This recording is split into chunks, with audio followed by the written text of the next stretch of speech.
National states have tried to instill a new identity and a new national pride in the ethnically disinherited. But how can the ethnically disinherited be proud of being Brazilian or Chilean of a society that tried to destroy their cultural heritage of a nationality shared with the oppressor? That was Paulo Suess from the chapter Inculturation in Mysterium Liberationis, the text that will be framing today's interview. And this is the Liberation Theology Podcast, a close look at the basic concepts of Latin American liberation theology. I'm your host, David Inczauskis.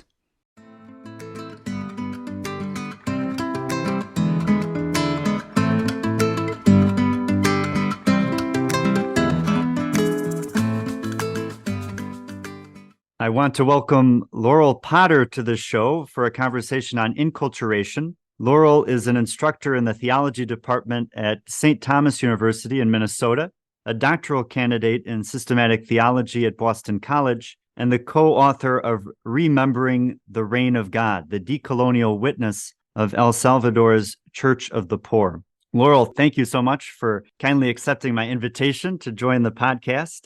And I've given a few details here to begin about your work and research, but perhaps you might kick us off with a fuller picture of yourself and your background with liberation theology. Sure. Thanks, David. I'm really grateful for the invitation and glad to be here to think out loud with you a little bit today. I think my encounter with liberation theology really begins back in my Spanish classes in high school. I did not grow up Catholic, but ended up going to a Catholic high school. And my Spanish teacher was this Chilean woman who had grown up in Chile in Santiago in the 80s and then found herself living in Akron, Ohio in the early 2000s. And she would just teach us like the prayers of the church at the beginning of class every day, or teach the Our Father, teach the Hail Mary in Spanish. And then we spent a lot of time watching kind of like liberation theology oriented films. There was the Motorcycle Diaries, of course, as a classic. There was one documentary about Fidel Castro that she really loved to show every year. Different Chilean films, different Mexican films that really presented us with these questions between Latin American Catholicism and politics and justice and the poor. So I think really in high school, some early seeds were planted. And then I went to St. Louis University as an undergrad. Started as a math major. I don't think I even knew theology was a thing I could study. And after the first class of calculus, whatever it was, I was sobbing to my mom on the phone about how I couldn't do it anymore. And then I went to a theology class, fell in love, changed my major several times, but ended up taking some classes with Ruben Rosario Rodriguez at SLU. Some he taught in Spanish about John Sobrino. There was kind of an introduction to liberation theology class. And then also at SLU, the Mev Paleo Scholarship was established before my time there in honor of Mev Paleo, who was this Catholic photojournalist from St. Louis who died of a brain tumor in her early 30s. And her family established this scholarship to help undergraduate students get outside of kind of marinating in U.S. context and politics and foreign policy and spend a couple months in Nicaragua over the summer. So I participated in that program between my junior and senior year of undergrad.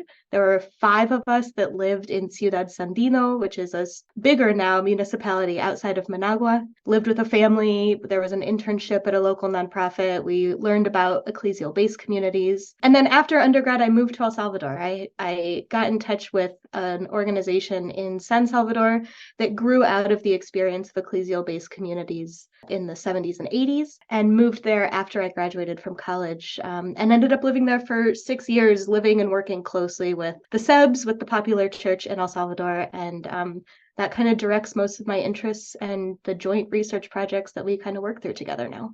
Awesome. Thank you so much for sharing a bit about yourself as we begin. And the structure of today's episode will be a little different in that we'll first cover the highlights of Paulo Suess's chapter on inculturation. And Suess is a German Catholic theologian who has lived in Brazil since 1966, and he wrote his doctoral thesis on popular Catholicism in Brazil and made his mark especially in the area of missiology. So today, Laurel will cover the first part of the text, and I'll cover the second, and then we'll dedicate some time to critiques and questions that emerge from the text in dialogue with our own intercultural experiences and studies. So I'll now turn it over to Laurel, who will guide us through the first sections of the chapter. Great. So I remember the first time I read this chapter was when I was a master's student at the UCA in San Salvador, and it was part of our class on inculturation, which means, or like the implication is, indigenous Christian theology. That's kind of what the class was supposed to be about. And Suess and this whole conversation actually about inculturation from a liberation theology perspective is unique because it's not based on just this class analysis of who the poor are, but talks about who the other is, which explains kind of Suess's connection to missiology, evangelization, and how all of that comes together. So the starting point for Suess in this article is Evangelii Nuntiandi, which was issued in 1975 by Pope Paul VI.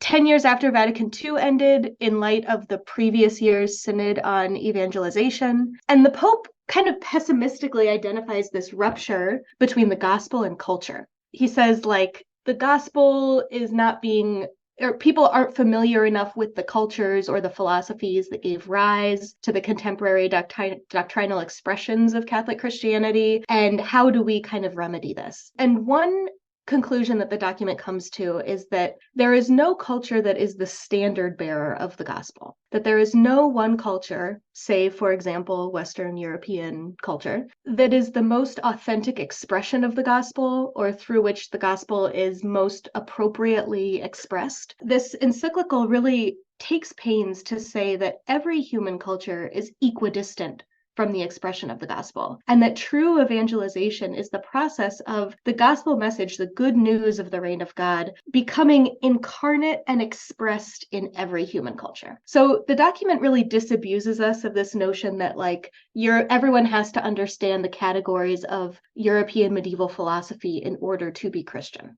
And then Suess kind of adds this point to Evangelii Nuntiandi, and he says that in Latin America, there was never a rupture between the gospel and culture because there was never, he says, an amalgamation, or there was never integration. They were never united. And he really brings our focus and our attention to the fact that the Christian message arrived to the Latin American Caribbean subcontinent violently, that these years were characterized by destruction, superimposition, and that the process of, if we can even call it evangelization at that time, was really a survival strategy of folks living on the continent, given the violent military conquest of their lands, of their cultures, of their religiosities and spiritualities. So Suess says that in Latin America and the Caribbean, when we talk about evangelization and we talk about mission, we have to be cognizant of the fact that this conversation hasn't been a peaceful intellectual dialogue for the last several hundred years. It started in violence, violence endures, and that kind of marks how Christianity has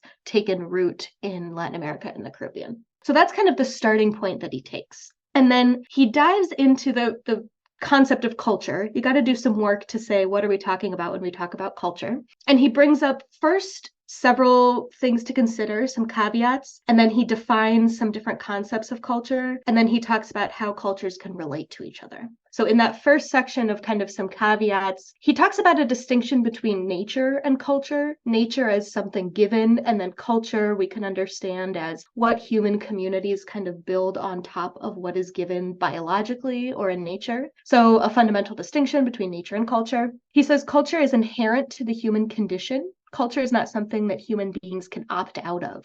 Everybody has a culture. And I think inherent in that claim is like, if there's a culture that is considered normative, we have to do some extra work to identify that that is a culture and it's not just normal human existence. In general, he talks about culture as a collection of experiences and practices that involve our own imaginaries, our symbols, and our material and physical realities, and that these are oriented to survival. He argues that the customs that are developed, the practices, the common understandings are oriented towards facilitating present and future survival, that it is related to this biological need for life. In talking about different cultures, he reminds us that no culture can be normative for another. He cautions us to be careful of cultural ethnocentrism. But at the same time, he says this cultural relativism, this I can't really understand you, you can't really understand me, while that might be true to a degree, we have to relativize the cultural relativism to prevent like internal mechanisms of death from taking root in other cultures that aren't being seen by outside eyes, and to avoid the narcissistic tendencies of our own culture to think that I am expressing something in the best possible way and no one could possibly understand the heights of truth that we have achieved. So he tries to strike this balance between cultures being these hermetically sealed linguistic biological worlds that we develop, and does have some hope, does have some opening for being able to relate to and talk between cultures, although with a lot of work. So he says that the word culture ultimately remains polysemic, that when one person says culture, that's not necessarily what other folks are going to mean by culture. But then he identifies some different concepts that scholars use, that people talking about culture and enculturation use, that are kind of helpful in distinguishing what we mean by culture. So one is the integral concept, and I kind of think of this as a bird's eye view for describing the diversity of human cultures. The integral concept is a way of saying, this is my culture, this is your culture, there are all different human cultures on the planet, and these cultures all have material or adaptive elements, kind of the elements most closely related to our biological or what he would call natural states, social or associative levels, so interpersonal relationships, how we communicate and talk to each other, how we organize our societies, and then ideological or interpretive systems, so kind of the conceptual level of culture. That all cultures have these three levels or these 3 points that are integrated, and that when we think about culture integrally, we're thinking about all 3 of those things working together. He also talks about a classist concept of culture, or a classicist concept, and this complements the integral concept. It uses those categories of the material adaptive, the social associative, and the ideological interpretive, but makes the claim that the material adaptive level exercises a determining influence over the associative and interpretive systems. So the material world that a people live in, the natural reality, the foods available, the climate, these are determining for how the interpersonal relationships work out and kind of how the concepts work out. Another way of talking about culture, or another meaning that he sees people have in the world culture, is the cognoscitive concept, concept, which prioritizes the interpretive system. If the classicist concept starts with the material reality, this concept starts with the interpretive system and pretty much identifies culture with art, ideas, poetry, philosophy, music. And he says that this can sometimes be a very shallow understanding of what culture is. And then finally, he discusses the analogous concept of culture. Analogous, the analogy that this concept uses is agriculture, or the culture of a bacteria in a petri dish in a lab. So he's kind of using those very visual, very tactile ideas of what culture is to talk about like the intentional cultivation of a world ethic, essentially. So when we talk about a civilization of world solidarity, he points to the UN Declaration of Human Rights as trying to identify what are those cultural values that might be common to most, if not all, human cultures, so that we can live on our shared planet in a human way, given all of our diverse cultural identities and backgrounds. So those are some different meanings of what culture can refer to. And then he talks about relationships between cultures: enculturation, acculturation, integration, inculturation. And these are different degrees of appropriation of another culture as one's own, being born into a culture, and understanding also that to a degree our culture is given, but we also play a role in forming and perpetuating our cultures. Integration, living in multiple cultural worlds at a time. And then he takes these concepts of culture and applies them to the church. And this is the last thing that I'll touch on here. He wants to historically reconstruct how cultures have played a role in the development of Christianity over time. And what can we learn about enculturation from historical examples of Christian missionary activity? So he goes back and recovers some of these classic examples of the early church of Christian culture, of cultures being in contradiction with each other in trying to express what Christianity is about. One of the first that he talks about is the mission to Antioch and the story of Saint Stephen. In Antioch, there were Hellenic Jews and there were Hebrew-speaking Jewish people who were followers of Christ. This is really before the separation of Judaism and Christianity. And the Hellenic-speaking Jews, he even identifies that maybe Saint Stephen came from a Samaritan background, or that this community ended up living in Samaria.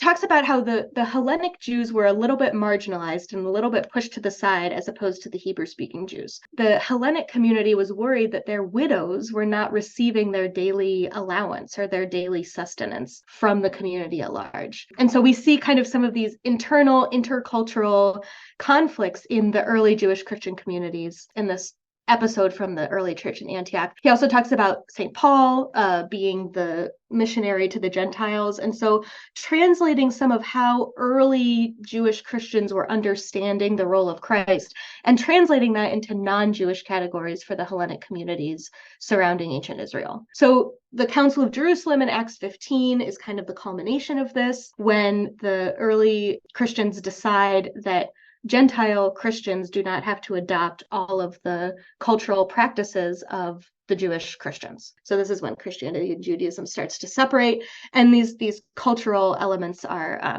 really at the forefront of what the community is talking about. And Suess says that we collectively, the Christian tradition, didn't look at these episodes as moments of interculturality until the Reformation, basically. So then he jumps forward to the Reformation and is talking about the Protestant critique of Catholicism at the time, pre-Council of Trent, and how the Protestant acceptance of vernacular languages and having scripture in vernacular languages and talking about them started by the Protestant Church is really, in the more contemporary story, one of the first times that Christians start thinking about culture in a really productive way. So that's maybe the first half of the piece. And then, David, I'll let you kind of pick up the threads of where this is going. Well, thank you for that with the parts 1 through 3. And I would have to say not an easy task because there's a lot going on in the text. So I really appreciate your amazing ability to hit home the major points there. Part 4 deals with philosophical tensions around inculturation. And there's 2 sections here, and so I'll get into 1 point from each. The first section is titled The Universal and the Particular. And in this section, Suess lays out a rather interesting historical dialectic about identity and solidarity that we might break up into 3 movements. First, there's the violent uniting in quotes, caused by colonization and enslavement. Now, colonized and enslaved peoples are forced into a relation of domination with their European oppressors. And second, there's the violent separating of independence. And part of this separating entails the question of the identity of the newly independent nations, who, for example, are the Mexican people in the wake of their wars against the Spanish, against the French, against the United States. It is impossible to seamlessly return to the pre-colonial status. The effects of the violent uniting of colonization and enslavement are not merely erasable. That past haunts the present. It reproduces itself in the present. And as the introductory quote to this episode pointed out, independence is not the end of oppression. Nevertheless, in the midst of this murky middle moment of the dialectic, a third moment emerges. How will the independent people go about reuniting with the world? Who will they be newly independent now on the world stage? How will they relate to other independent decolonizing states? And how will they relate to their oppressor states whose desire for domination does not simply disappear at the moment of independence, but continues in different ways? So we have this uniting, separating, reuniting. And I want to illustrate this point with a bit of my research on Honduran cinema, because there was a film that came out a few years ago that was on the historical figure from Central America, Francisco Morazán. And Francisco Morazán was one one of the key figures involved in the independence struggle and one of the key figures of kind of developing a united Central America. There was a brief moment when Central America was kind of united as one before it splintered into many different countries, which perpetuates until this day.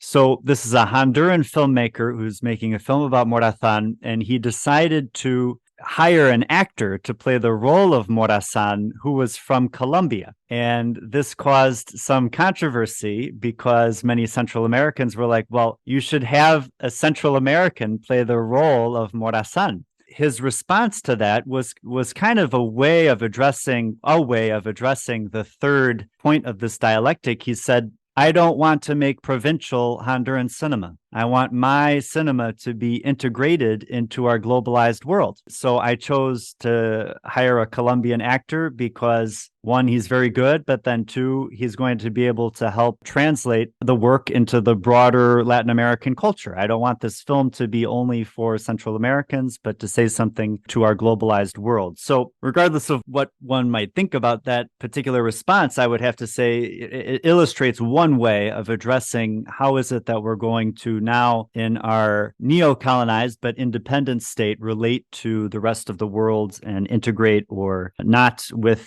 the world system.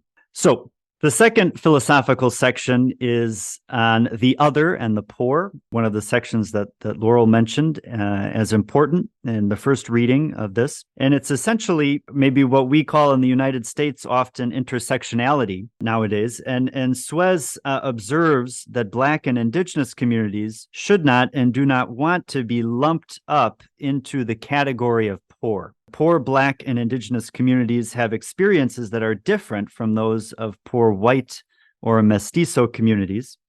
And one cannot simply assume that there's an organic existing solidarity between oppressed people of different races, ethnicities, and genders. One cannot simply assume that these groups have the same goals or the same game plan for achieving their goals. Sometimes, Suess notes, white and mestizo revolutionaries think that some indigenous and enslaved descendant people do not want to join the struggle for liberation, that they have an alienated consciousness, that instead of joining the struggle, that they want to accommodate themselves into the structures of neocolonial capitalist domination. And Suess suggests that this interpretation is false. Indigenous and enslaved descendant people do have a love for liberation and freedom, but it is possible that in some cases their desire for this liberation and freedom has been wounded.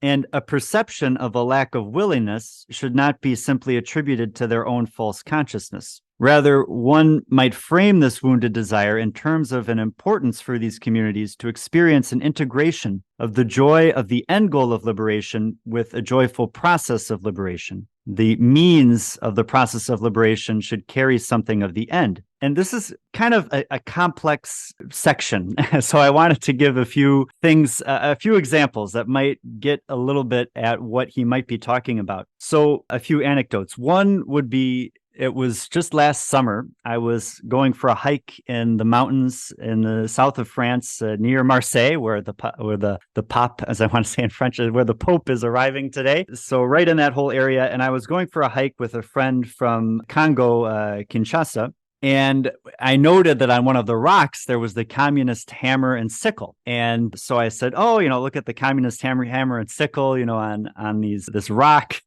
And he was like, that's so alien to my culture. He was like, the thing that was shocking to me about that was that this is a Congolese Jesuit priest who is very revolutionary, very left-leaning. But what he was trying to say and communicate to me, my understanding of it was there's not only that way of thinking about revolution. People in my community, we don't want to always be referred to Marxism-Leninism as the way of accomplishing the struggle.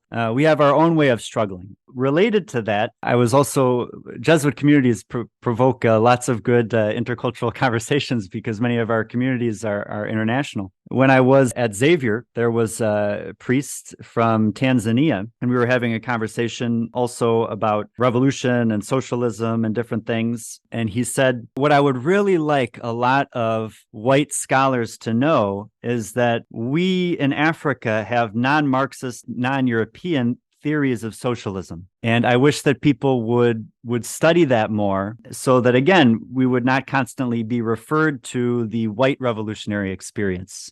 And then a last one would be a little bit more recent example from the United States is that we have the auto workers union strike. There's been some talk about the strike tactics, and there's the stand-up strike tactic, where different factories will be closed, but not all at the same time. Not all of the workers going on strike at the same time, but workers from certain factories striking in a way that's unpredictable for the capitalists to be able to predict and all that. So the question is, sometimes people who are the diehard revolutionary type that, you go all the way or you don't go any way at all, are criticizing this by saying, well, just do a total strike. I mean, put the pressure on. Why are we going with this midway tactic? What one of the responses that had been given was that a little bit of Suess's point here is that we want to have a somewhat joyful process of liberation. And if we all strike at the same time, we know that potentially we're going to really suffer, because is the strike fund going to be able to last? If we have no one in the union who's working, how are we going to be able to pay for those who are not working? And so it kind of puts this into a perspective of sometimes what might be considered a dogmatic approach that is based on a strict interpretation of European revolutionary theory does not match with the experiences of different communities and their goals and desires for carrying out the struggle. Then the final part of the text gets into some theological and pastoral orientations. So I want to consider the first two. He gives so many, but it's just so hard to speak about everything. But I'll get into the first two. So the first, Suess writes of an analogy between inculturation and incarnation. Fascinating. He means that as Christ incarnated in the first century into a history of a particular people, the church now enculturates with particular peoples as well. And Christ was able to share the good news of liberation with the people of first century Palestine because he spoke their language. He deeply studied their religious beliefs and practices. And put simply, he was just a human being existing in a particular cultural milieu that he both embraced and challenged. And so too, the Christian who today seeks to be an effective messenger of the gospel in a certain cultural context should speak the language of the people with whom an intercultural bridge is being built, deeply study their religious beliefs and practices, and simply exist as a human being in a web of relationships in that environment. And that leads into his second point, which is that it's not sufficient for the messenger of the gospel to enculturate the gospel message. Messengers themselves should be enculturated. And what I think Suess is after here, in a way, is authenticity. An enculturated person is necessarily in relationship with people in the ambient culture. They do not merely contemplate the culture as if from the outside, for the sake of a utilitarian delivery of the most effective version of their message. Rather, their way of first relating themselves to the source, the word of Christ, by receiving it, and then relating to other receivers of this word. The messenger of the gospel he uses this image of the water canal together with other receivers of the water of life so that this water can then flow between them. Let me offer a point of comparison to contemporary Ignatian spirituality and missiology by way of conclusion. One thing that I was really inculcated in the novitiate was that God is already at work.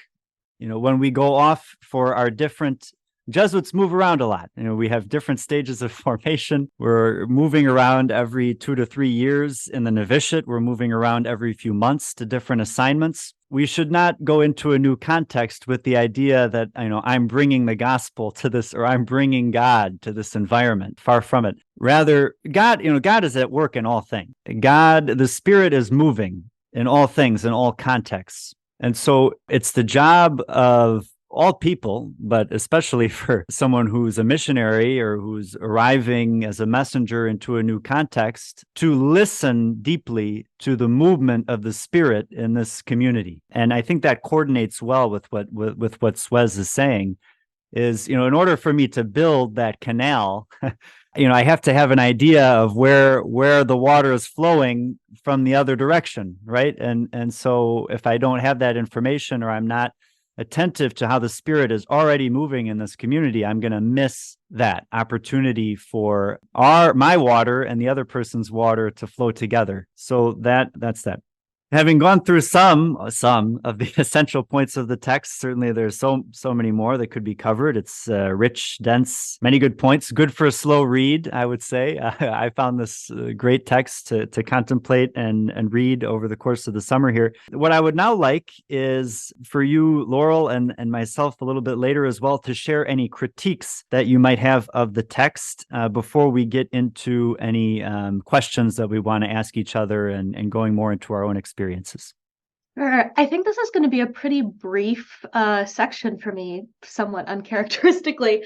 I think that Suess himself is a pretty critical voice to mainstream liberation theology at the time he was writing. I was really trying to figure out when this was written. A lot of articles in this Mysterium Liberationis volumes are like reprints of stuff that was written earlier or speeches that were given 10 years ago and are finally written up. But this Suess piece seems to be written for this volume. He's citing documents from 1988, 1989. And so it makes me think that this is written, that someone asked him to write this for the volume, obviously based on experience and other writings and speeches from before. But he seems to be responding to the inability, I think, of some first generation liberation theology to account for culture with such a strict classist view of who the people are, who the poor are. So we'll talk about that a little bit later, but just being aware of where he's coming from as an author makes me want to be less critical of what he's saying, because he himself is trying to point out a weak spot with some of his contemporaries, I think. The only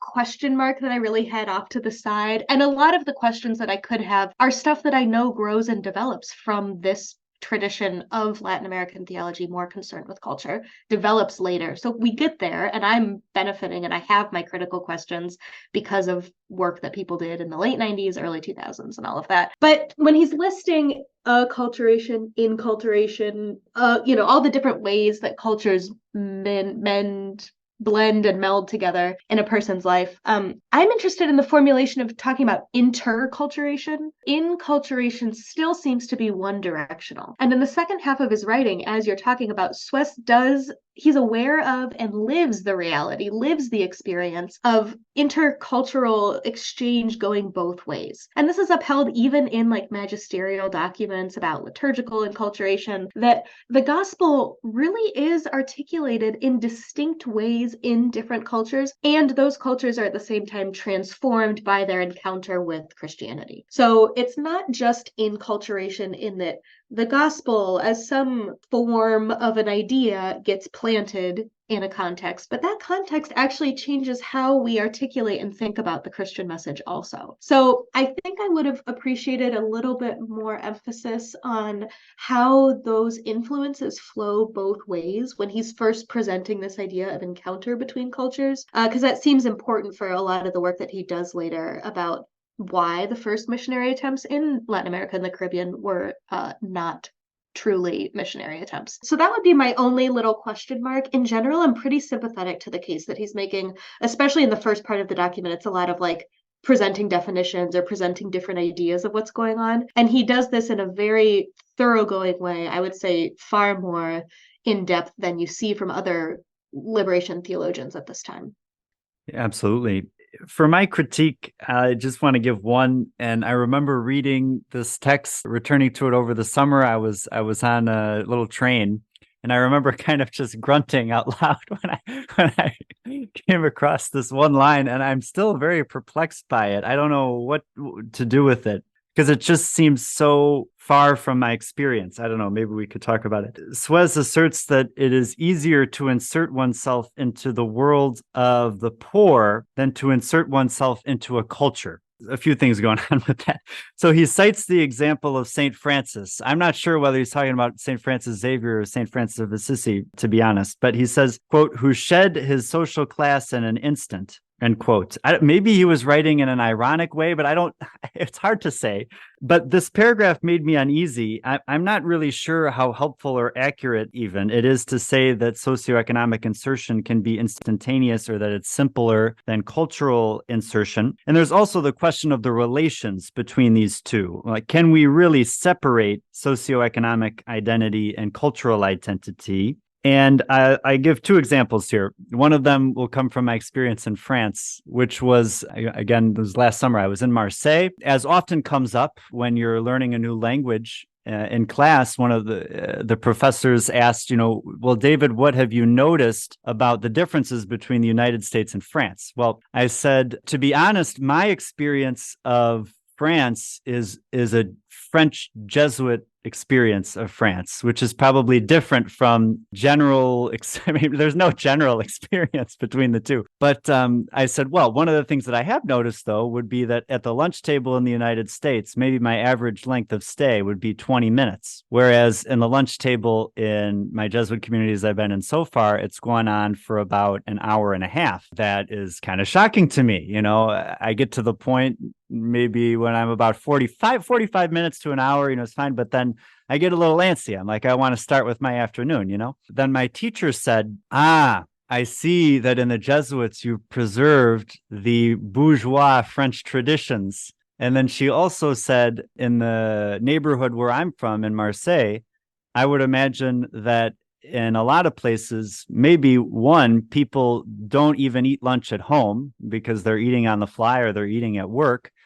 And then you're talking about, eating at table, being present for a long time. A lot of the families in my neighborhood, they're eating in front of the television in the evening after a long workday, and they're just totally exhausted. They can't even imagine thinking of having an intellectual conversation that would go on for 2 hours about things that they probably don't care about that much. So that was her take on all of this. But I saw in this moment this conglomeration of questions of class, you have questions of race, you have questions of national identity. Even here in France, people in Paris will say, well, in Marseille, it's not the same culture as the one in Paris. It's more of a Mediterranean culture. It's part of a different tradition. So I think to me, it's just a little too simple to speak about it in the way that he does here. But then another thing, a shocking one, was an experience from Guatemala.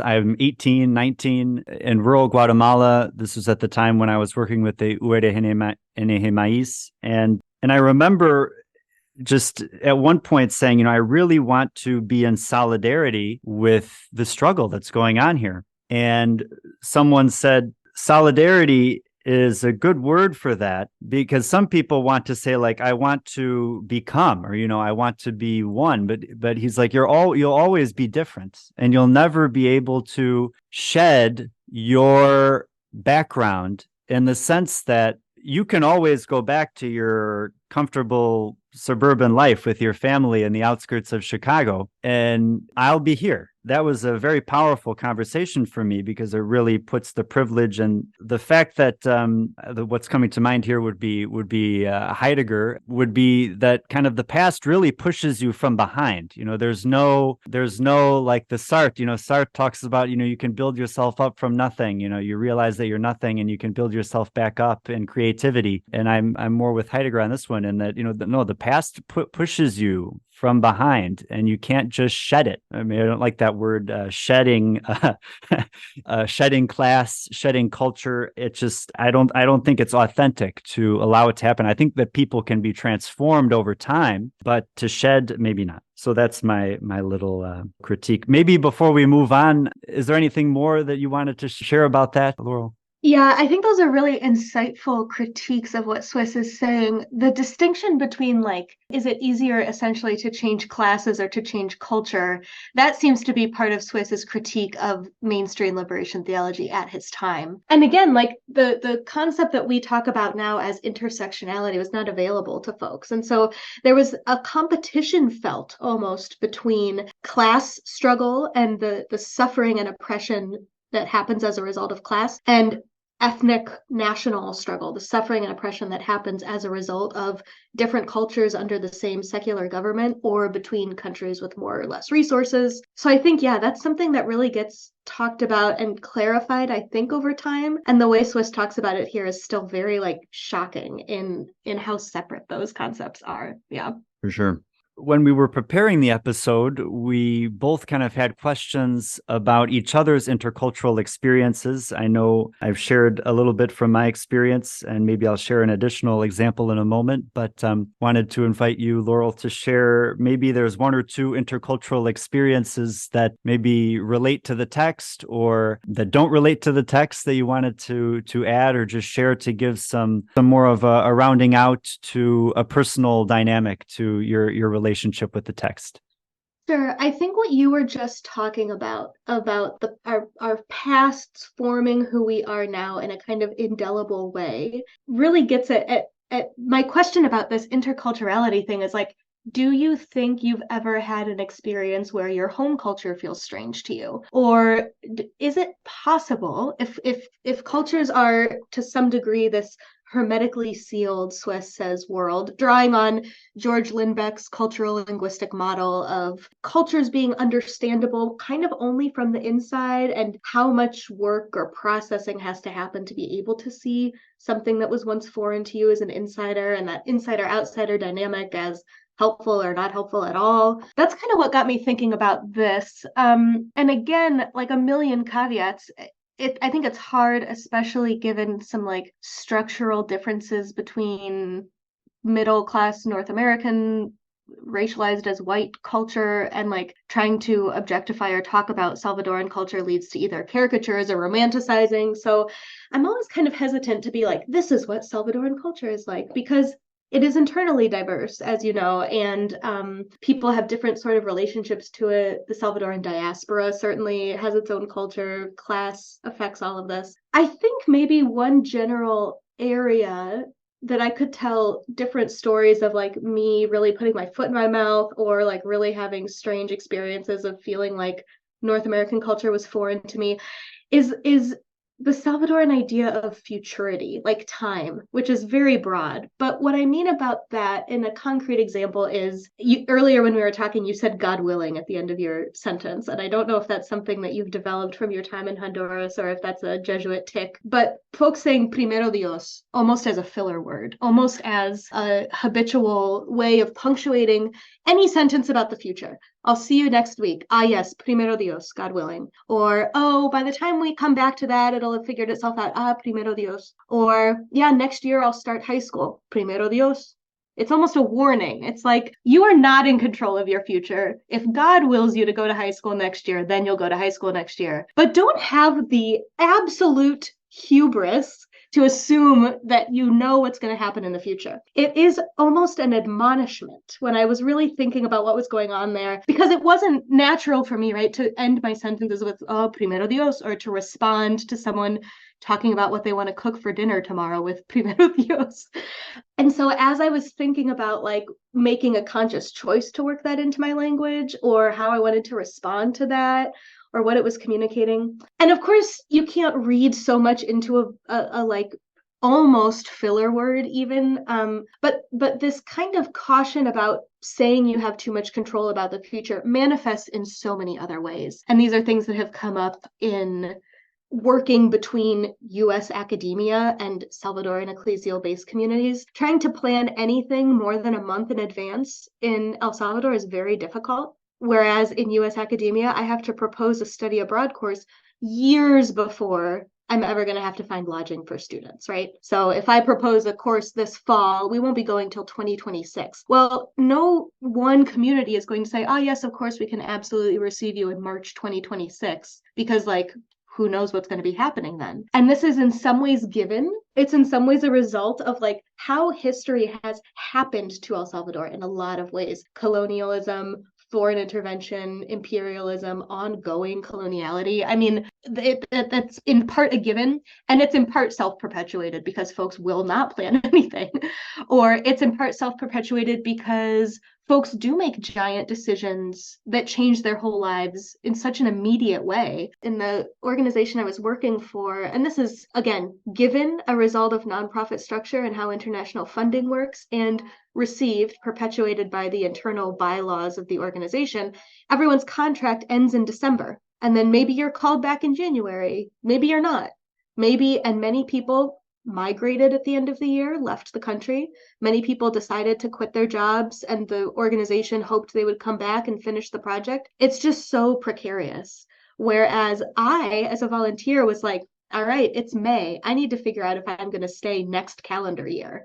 And people are like, we have no way of figuring that out. So I go through all of that. Just there's different levels and different ways that this works. And I think that Salvadoran futurity and North American futurity are just different historical experiences of having control over your future. And it so shapes a lot of aspects of culture.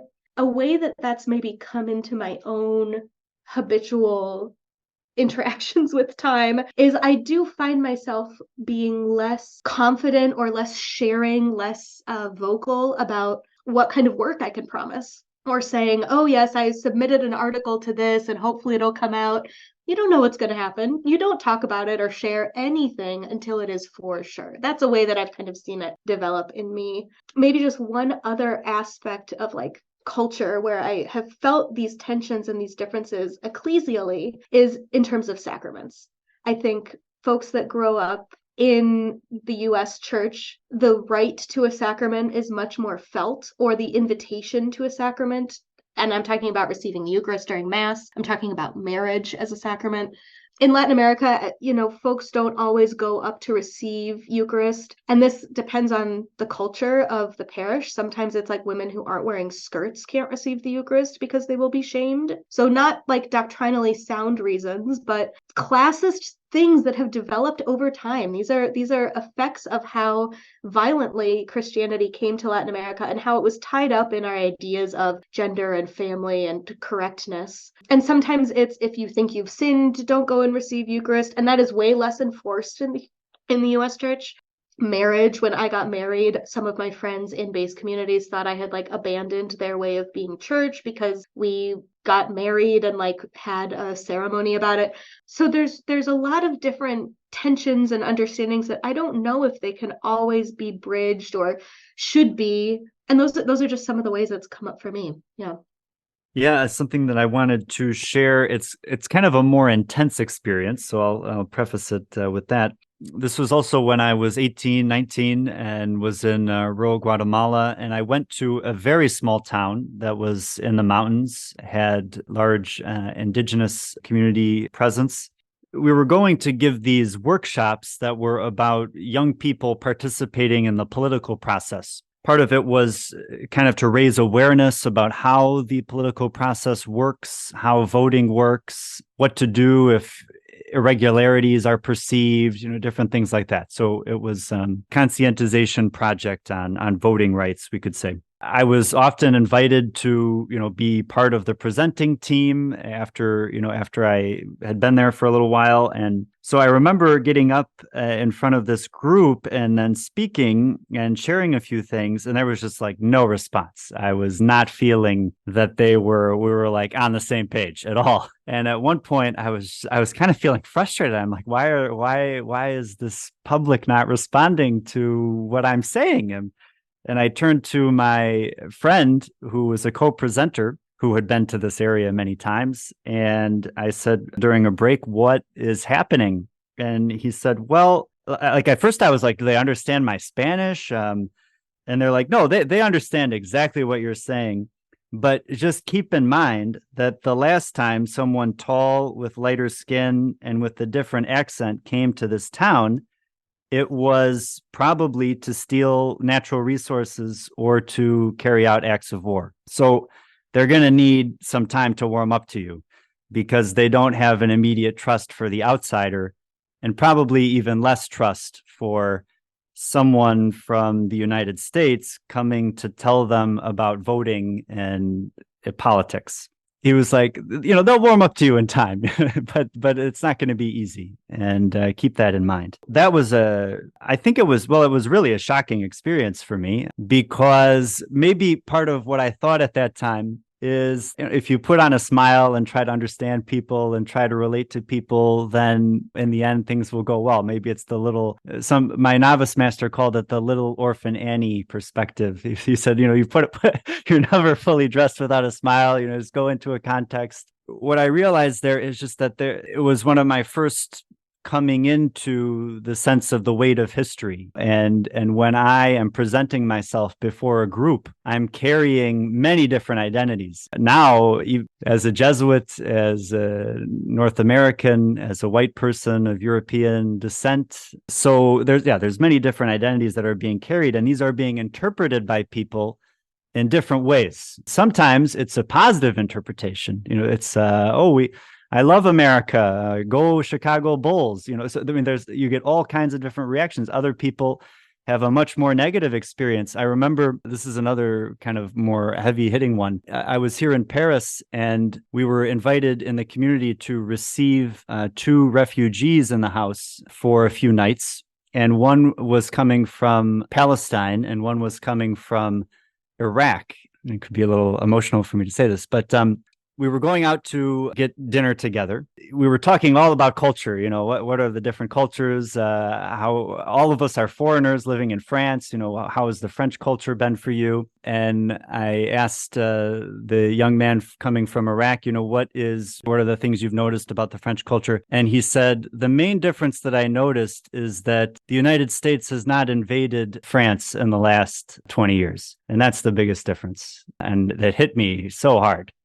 So you have these moments of personal connections, moments of also international connections and experiences of oppression. And that moment really stuck with me. It's something I prayed with for a while, and takes me back to that experience when I was in Guatemala, of something how I'm interacting with a person in a one-to-one way, but there's so much that's going on in the international and oppressive ways.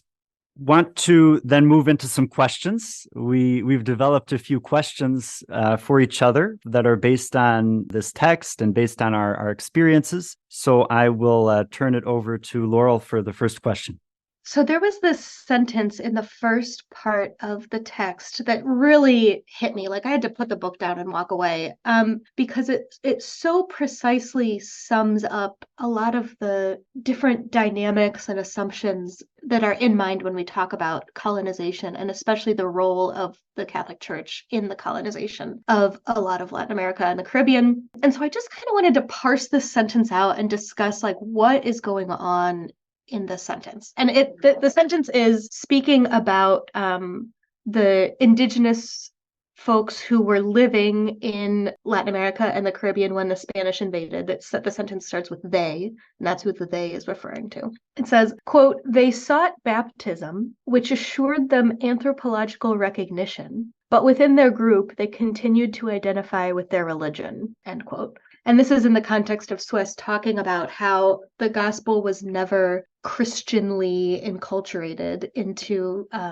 early, what we now call Latin American and Caribbean cultures. And this piece of which assured them anthropological recognition really, really stuck out to me. So I was wondering, like, as I'm reading that, what do you hear going on in that sentence? What does that identify for you?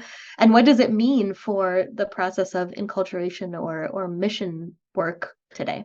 I wanted to frame this question a little bit beginning with a historical document that I'm sure you, Laurel, and many listeners would be familiar with, which is the Sicut Dudum, which is a document from 1435, which was written by Pope Eugene IV on the enslavement of people indigenous to the Canary Islands. So I want to read a few sentences from this to contextualize this quote. Quote, "Were even at times tricked and deceived by the promise of baptism, having been made a promise of safety that was not kept," end quote. And then another quote, "We will that like sentence of excommunication be incurred by one and all who attempt to capture, sell, or subject to slavery baptized residents of the Canary Islands, or those who are freely seeking baptism, from which excommunication cannot be absolved except as was stated above, end quote. On one hand, when you read this, if you read this text, there's part of it which is very positive. The Pope is kind of saying missionaries and colonizers are coming to these lands, and why are you stealing these people's lands and enslaving them? So that part is more positive. The part that is less positive would be there is a great ambiguity in the text, in my reading of it, about the status, the human status of people who are baptized or not baptized, because the text sometimes lends itself to be read as in, don't enslave the Christians who have already been baptized, but feel free to, or maybe we're going to turn a blind eye to, if you enslave people who have not been baptized. That, I think, is one of the framings. I think what we can gather from all of this, though, is that to some degree, a baptism afforded enslaved and indigenous people at least the promise of, and at most the granting of, some amount of social status and protection. And sometimes, as the Pope was bringing up in this document, that is abused. It's a pretext, get baptized and we'll treat you better. But then maybe to some extent, it could be true in some cases. So what I want to pull from all of this would be that there's no ritual of conversion that exists in a social, economic, cultural vacuum. And in a context of cultural domination, it's not surprising that many people receive baptism for the sake of their survival without altering their religious beliefs and practices. How this situation might affect our understanding of mission, evangelization, and syncretism is certainly complex, but I want to just share 2 points of departure. One, there should be a process of materializing and demystifying when it comes to the way we talk about the history of missions. Many Catholics are regularly taught that miraculous or mystical events are responsible for why masses of peoples converted to Christianity. I think of the story of Constantine. In this sign you will conquer. I was just in a church the other day that had a fresco of this. So this kind of grandiose event that led Constantine and the Roman Empire to turn Christian, quote unquote, in Christian. And then I think of the story of Our Lady of Guadalupe and Juan Diego as well, which also is kind of this, it's sometimes spoken of as if this one moment of this miraculous experience led to, the huge, massive conversion of the Mexican people, and it makes for a good story, for the Catholic who maybe wants to, or some Catholics who are trying to paint a certain picture of how this all happened. Now, having said that, I don't doubt at all. I do believe that God acts in history sometimes in miraculous ways. And I don't even necessarily, maybe to some degree, I doubt some aspects of the legitimacy of some legendary stories that are told. But for me, that's not really the point. What I do doubt is when those grandiose experiences are spoken of in a way that is totally disconnected from the social forces at work in their respective times and places. I do want to have a both-and approach or a holistic approach to the question of conversion. I think the Spirit works in people's lives in ways that are mysterious, but there's also material and empirical factors in addition to the spiritual and mysterious factors.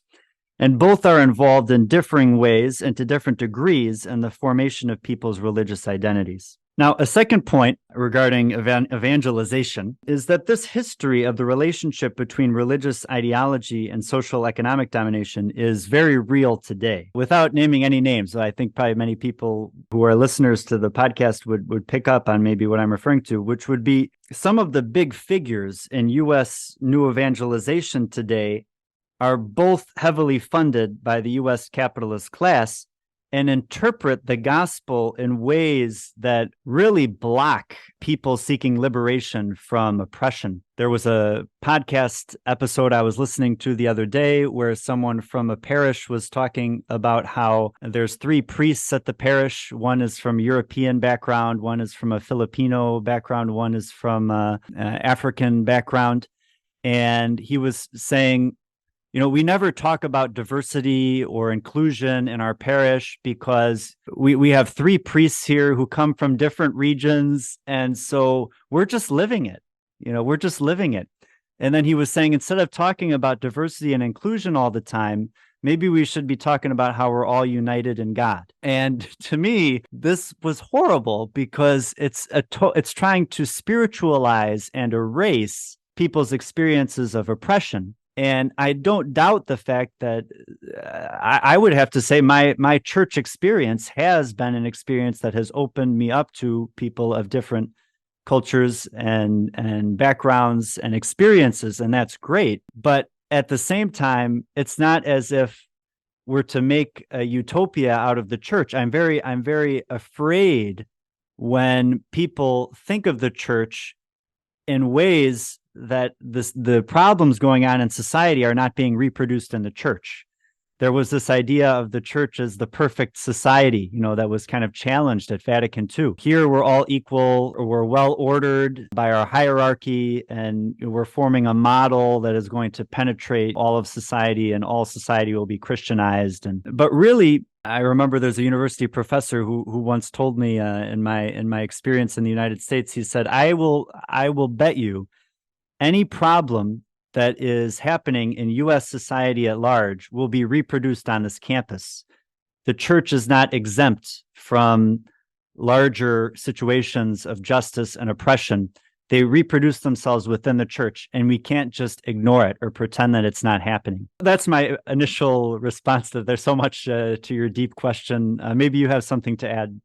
Well, you're drawing in the document about not enslaving baptized peoples in the Canary Islands made me think of and remember how that tradition kind of developed later in North America. The Virginia law on baptism in 1667, quote, "It is enacted and declared by this grand assembly and the authority thereof that the conferring of baptism does not alter the condition of their person as to his bondage or freedom." So later on in North America, the Christians who are enslaving, if that's a thing that we can talk about, decide that baptism actually doesn't mean that you get to be not enslaved. So there's this recognition that like it was a false thing anyway, and they kind of go the wrong way in recognizing that. The other thing that just struck me about this quote quickly is how the normative symbols of the church are interpreted differently in different parts of the world. The symbols of sacramental celebrations, of baptism, of Eucharist, don't mean the same thing when they've been introduced violently. And that's something that I really feel coming through. And how at the root of our material expressions of faith and spirituality, how much that really needs to be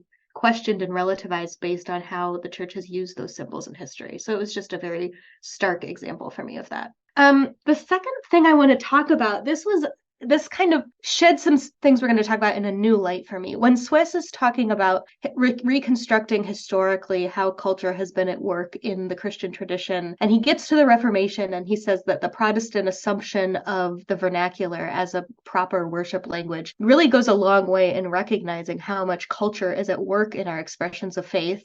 He then relates this to kind of the quest for the historical Jesus, or historical critical methods. And he's critical of these in the sense that we can never get back to we can't recover Jesus of Nazareth. We can't recover exactly what early Christianity is like. And the patristic retrieval, ressourcement, which is very in vogue in the mid-1900s, is never going to give us a pure Christianity that we can go back to and then try to enculturate that pure Christianity in contemporary times. And this is related to one way that the Catholic tradition understands the authoritative role of tradition for Christianity. That the way that our understanding of faith has developed over time since the life, death, and resurrection of Jesus in history, the way that that's developed over time matters.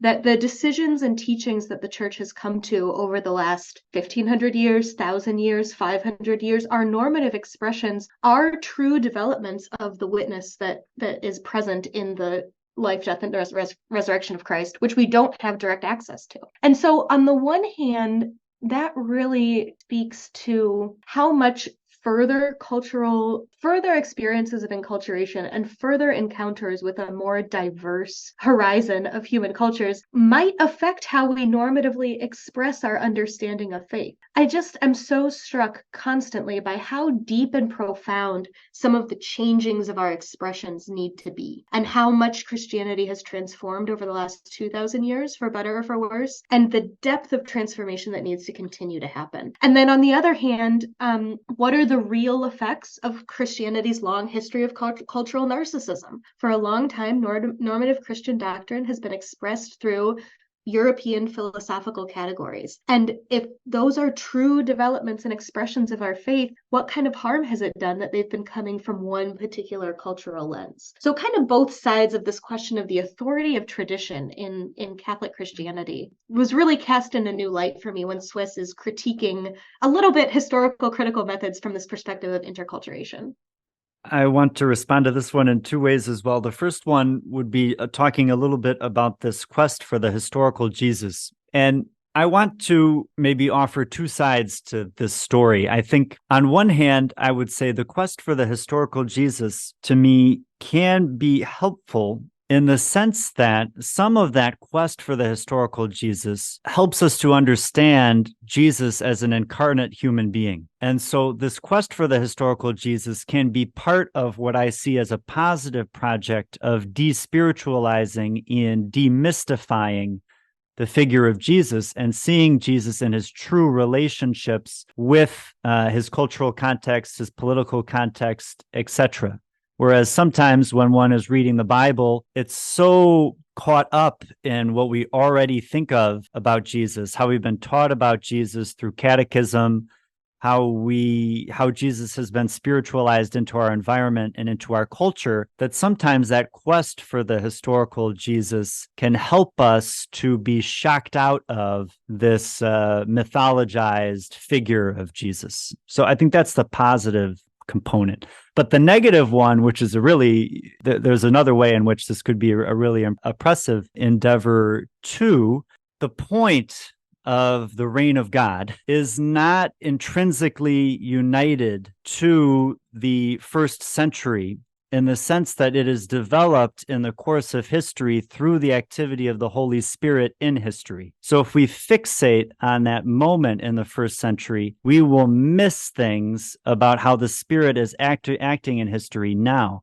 So I'm a little bit cautious sometimes of when people say, well, Jesus would have responded to this situation in this way, because look at this Bible passage where he responded in this cultural milieu, and they're trying to make one-to-one relationships with, the cultural milieu then and how it is now. Whereas I would say I would be much more interested in saying, okay, yes, we get some principles from the Bible about how we are to respond in ethical and political situations, but I'm much more interested in how the Holy Spirit is working today, because this is where I am. God is in the here and now, and the Spirit of Christ is living in me and living in the life of the church today and in the life of the world today. And so I don't want to be too attached to that. And I think this is one of the things that Juan Luis Segundo is really one of the key liberation theologians to bring this up in talking about how we need to move. He puts this in a blunt way,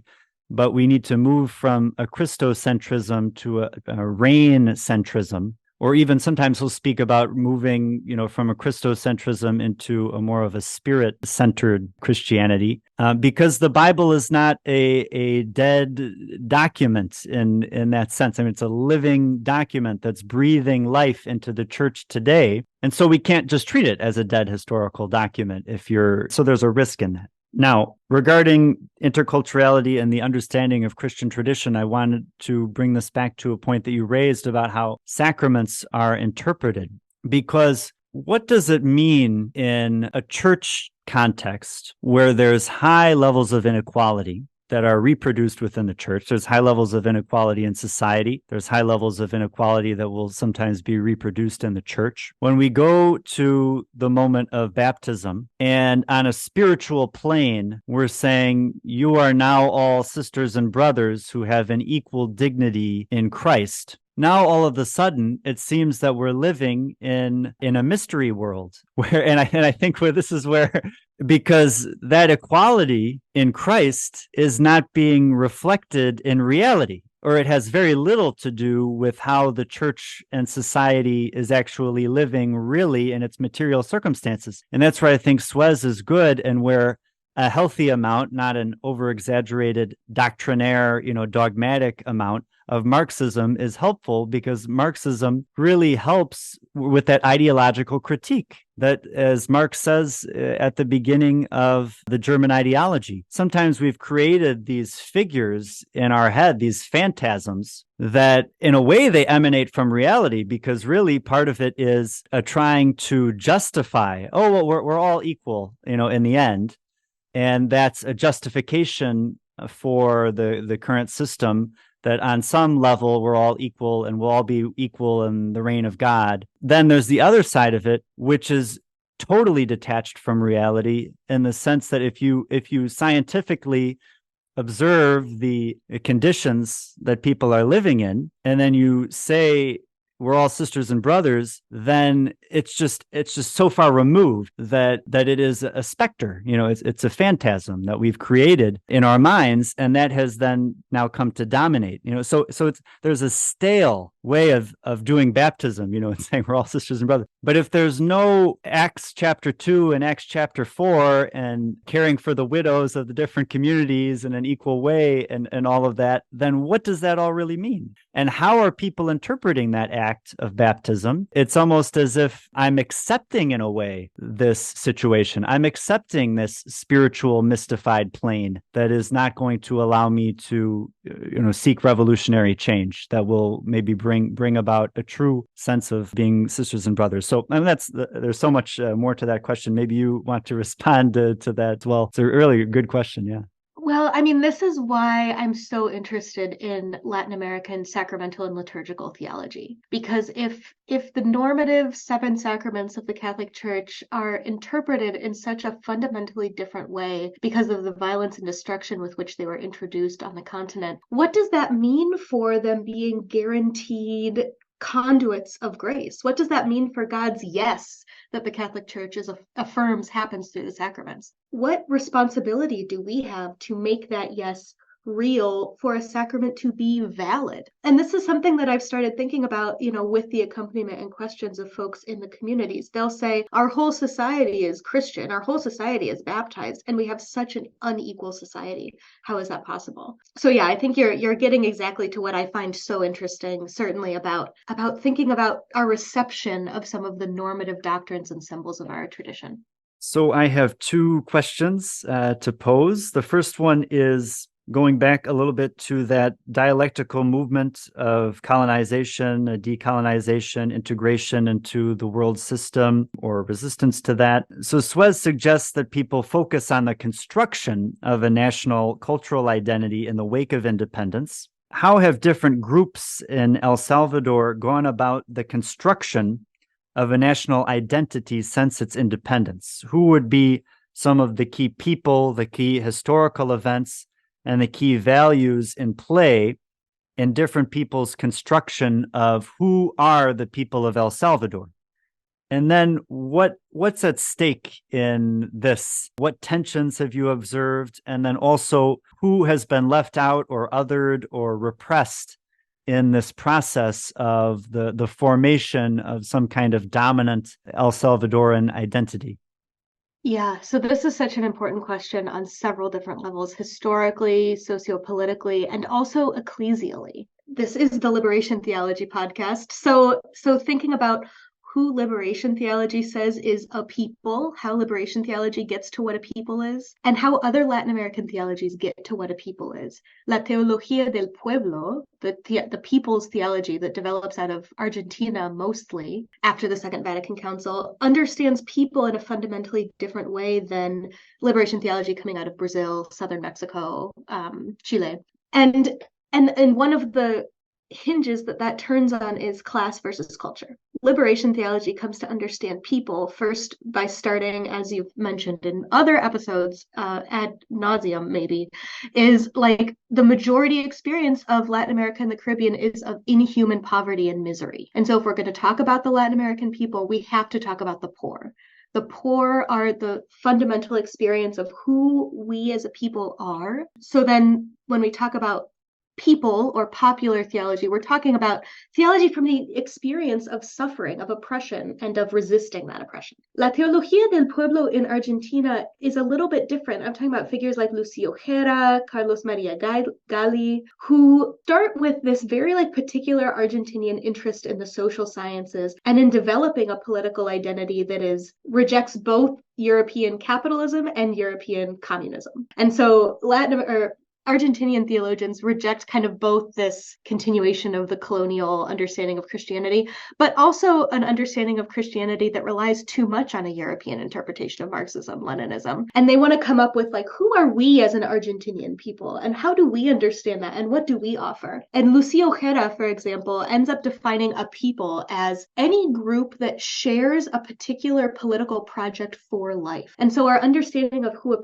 people is any collective working for the common good, we could say, or any collective working for the health and well-being of all members of a nation. Later, then you get some Christian indigenous comparative scholars or indigenous theologians saying, well, when you're talking about a nation, you're really talking about a nation state, and a lot of your formulations leave out the indigenous peoples and the original nations of our territories. So there's all kinds of conversation happening there, but who is a people? What does it mean to become a people and to form a people is a really rich conversation in Latin American theology throughout these decades. Some of the historical particulars in El Salvador that kind of inform this, and the main alternative theological trend in El Salvador is liberation theology.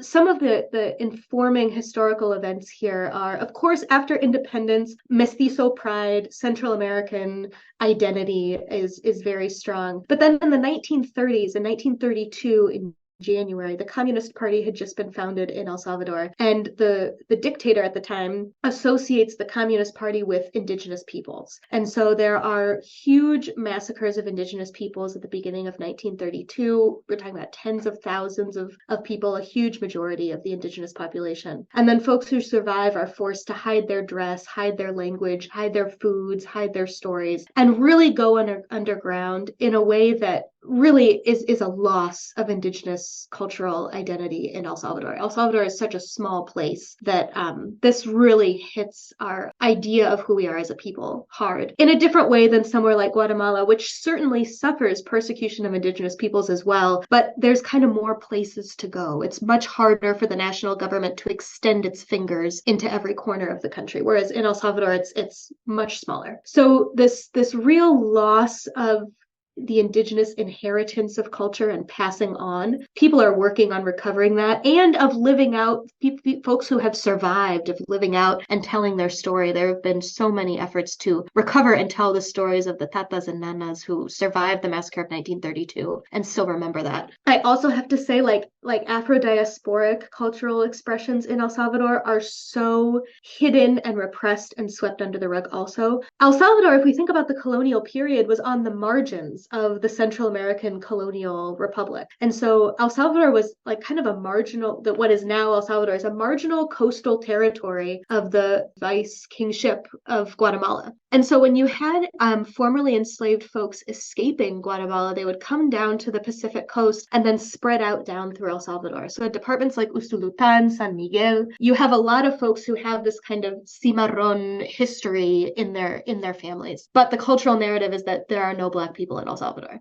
That's what most people will say. That's even what a lot of ecclesial-based communities will continue to say and try to correct people on. And so the struggle to recognize the Afro-diasporic heritage in El Salvador is an ongoing struggle. So El Salvador really has a lot working against it to develop evangelical identity of a people, either according to Teología del Pueblo or liberation theology, or certainly indigenous theologies. There's a lot of hurdles there that are still very fresh and very powerful.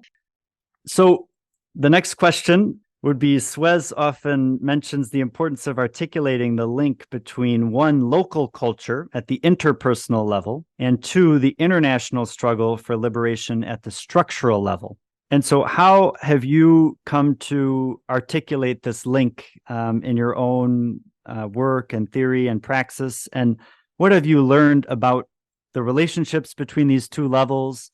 And I wanted to bring up we often hear, or you'll see it on a sign, think global, act local, or maybe on a t-shirt. Is that an appropriate formulation for you, or way of dealing with these two interrelating aspects of intercultural and international processes of liberation? Sure. This question certainly gets to a lot of what I've been learning about with folks in El Salvador over the last decade or so.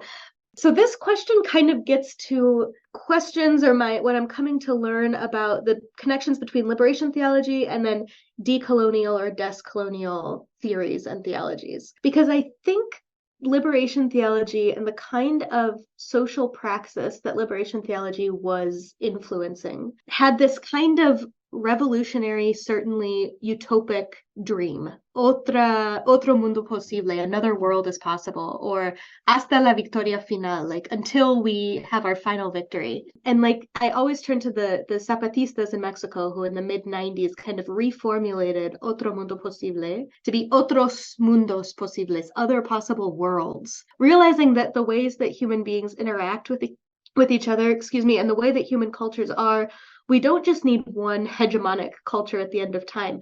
We all need to be able to like flower into who we are, and that the diversity is a strength, and the expression of that diversity is actually, to put it in Christian terms, what God wants. That's part of the reign of God, is the flourishing of diversity. So I think that some of the moves from liberation theology towards what I would call more of a decolonial or descolonial praxis have to do with tying up some of these contentions or differences that I mentioned before about, is the pueblo, are the people the poor people? Is it the poor class? Is the pueblo the politically active folks working for a political project that's going to bring us fulfillment? Is a pueblo only based on ethnic, cultural identity and language?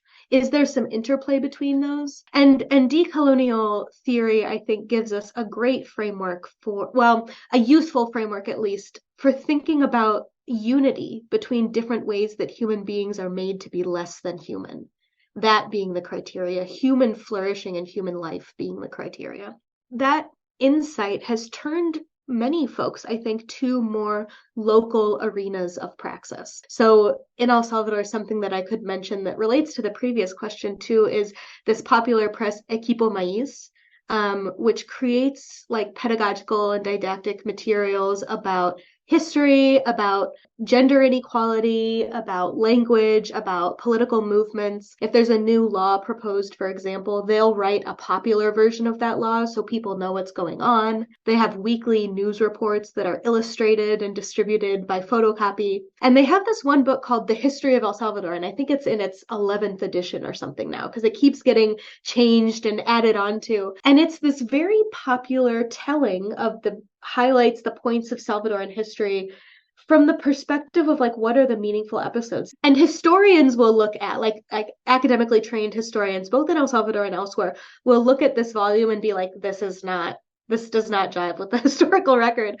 But it's so powerful in like the people's imaginary of who we are and where we're coming from. And so efforts like Equipo Maíz to tell local histories and to communicate in a culturally appropriate and meaningful way with people, I see that as such an active resistance to any like this kind of global mestizo kind of identity. Salvadorans are, of course, very proud of local customs, of the way that we do things, of the foods that we eat. And then some of this more intentional recovery, certainly of indigenous languages, that is going on with the National University is teaching Nahuatl, or was at least before the pandemic. I don't know if it's come back. The work of Equipo Maíz the work of El Museo de la Imagen y la Palabra, the Museum of Word and Image, will have rotating exhibits of historical figures of the literary tradition, the poetic tradition in El Salvador. A lot of the popular culture that folks consume is from Mexico and from Colombia. And so really working to uncover the artistic traditions of Salvadorans from a lot of different ethnic backgrounds, class backgrounds, political backgrounds.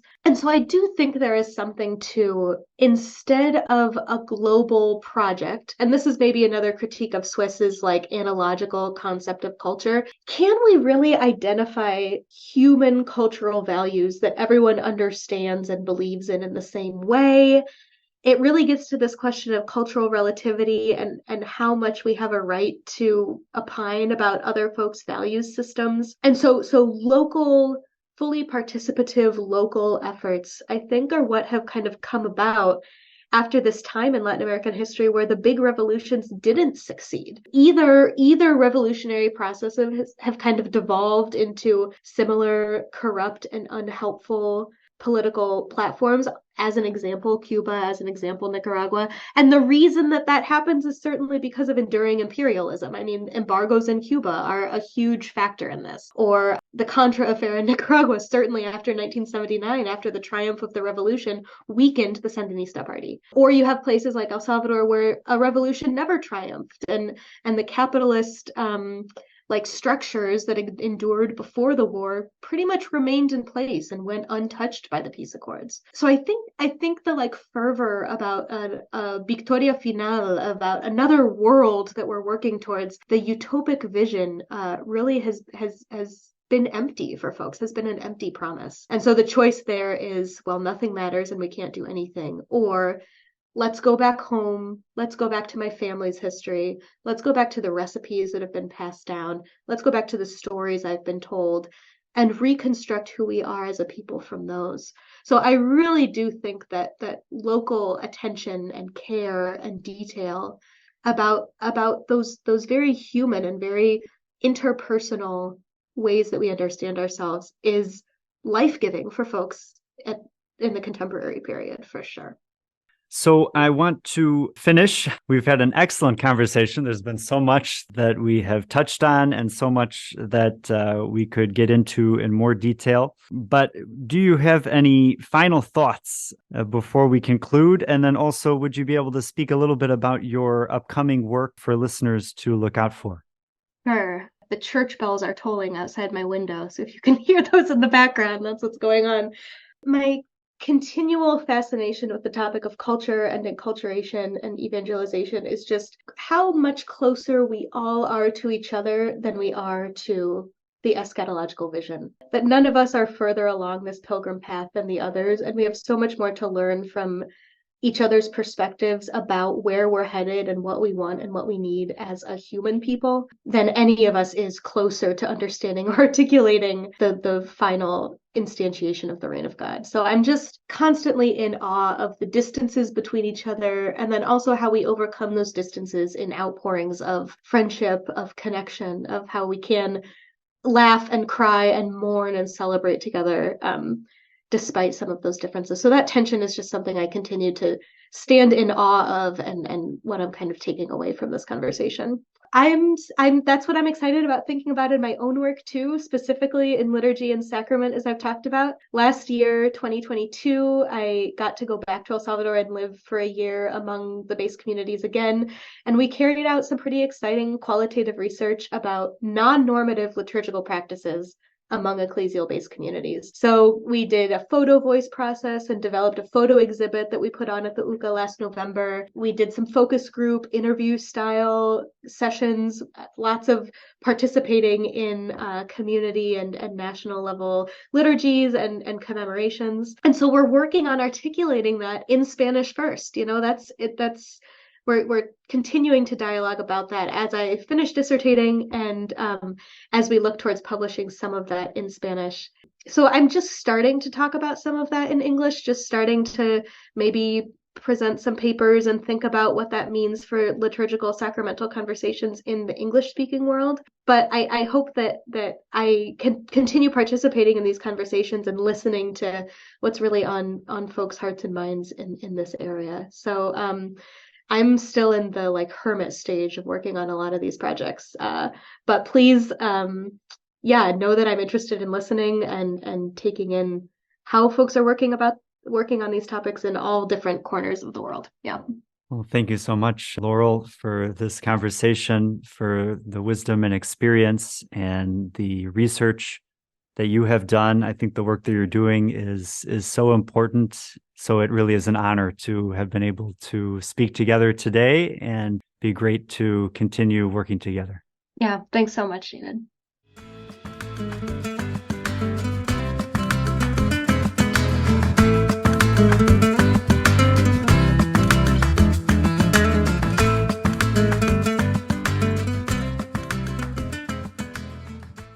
Thanks so much for joining this episode of the Liberation Theology Podcast. Let us finish with a prayer, which I'll be taking from Pope Francis's post-synodal document, Querida Amazonia. In the name of the Father, and of the Son, and of the Holy Spirit. Amen. Mother Mary, look upon the poor of the Amazon region, for their home is being destroyed by petty interests. How much pain and misery, how much neglect and abuse there is in this blessed land overflowing with life. Touch the hearts of the powerful, for even though we sense that the hour is late, you call us to save what is still alive. Mother, whose heart is pierced, who yourself suffer in your mistreated daughters and sons, and in the wounds inflicted on nature, reign in the Amazon together with your Son. Reign so that no one else can claim lordship over the handiwork of God. We trust in you, Mother of Life. Do not abandon us in this dark hour. Amen. In the name of the Father, and of the Son, and of the Holy Spirit. Amen.